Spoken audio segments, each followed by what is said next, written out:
40 model paper प्रत्येक बच्चे को आने चाहिए। प्रत्येक बच्चे के 40 मॉडल पेपर तो निकलने ही निकलने चाहिए।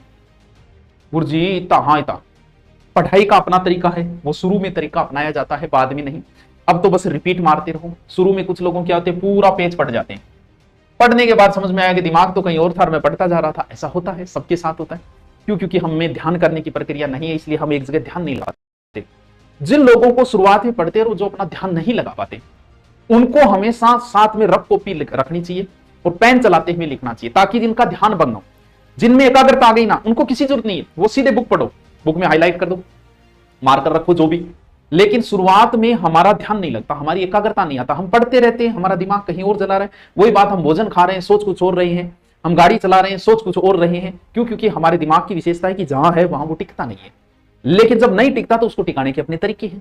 तो उस तरीके में यह है कि जब आप पहली बार पढ़ रहे हो, किसी भी टॉपिक को पढ़ रहे हो, जैसे आप एकीकरण पढ़ रहे हो, तो आपके बराबर में रफ कॉपी चलनी चाहिए। आपने पढ़ा कि एकीकरण जो है 7 चरणों में पूर्ण हुआ, तो 2 तरीके हैं, या तो आप 7 लिख दो या चरण लिख दो, दोनों में से एक चीज, या तो प्रश्न लिखो या प्रश्न का उत्तर लिखो, बराबर पेन चलना चाहिए। एकीकरण में 8 वर्ष 7 माह 14 दिन लगे, या फिर आप ये लिख दो समय। एकीकरण के समय इंग्लैंड का प्रधानमंत्री एटली, या तो एटली लिख दो या पीएम लिख दो। एकीकरण के समय वाइसराय माउंटबेटन था, या तो माउंटबेटन लिख दो या वाइसराय लिख दो। एकीकरण के प्रथम चरण का नाम मत्स्य संघ है, या तो प्रथम चरण या मत्स्य संघ, बराबर चलता रहना चाहिए, बार बार रिपीट करते हुए। अब आओ, अब आपने प्रश्न लिखा है, उत्तर लिखा, वो आप जानो। मान लो कि आपने उत्तर लिखा, तो आप देखो ये 7 के हो चरण, 8 7 14, भाई 8 7 14 क्यों आप भूल गए?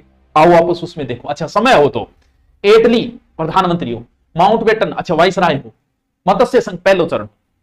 ये शुरुआत में, बाद में जब आप में एकाग्रता आ जाती है फिर आप रिपीट करते रहो, लेकिन शुरुआत में आपका बराबर पेन चलना चाहिए। तो अभी आपका एग्जाम है, आपको बहुत बहुत शुभकामनाएं। हमारी जो हिंदी चल रही है वो चलती रहेगी। वो हिंदी कोई 4th ग्रेड के हिसाब से नहीं है, मैं कह रहा हूं अब आप सेल्फ करो, ज्यादा से ज्यादा सेल्फ पे ध्यान दो, ऑब्जेक्टिव निकालो, स्वयं ऑब्जेक्टिव निकालो ज्यादा से ज्यादा, क्योंकि यूट्यूब पे आपका समय बर्बाद होता है। जो ऑब्जेक्टिव मैं यूट्यूब पे मुझे कराना है, 50 ऑब्जेक्टिव कराने में 1.5 घंटा लगता है, आप स्वयं उसे पढ़ोगे तो 10-15 मिनट में पढ़ दोगे।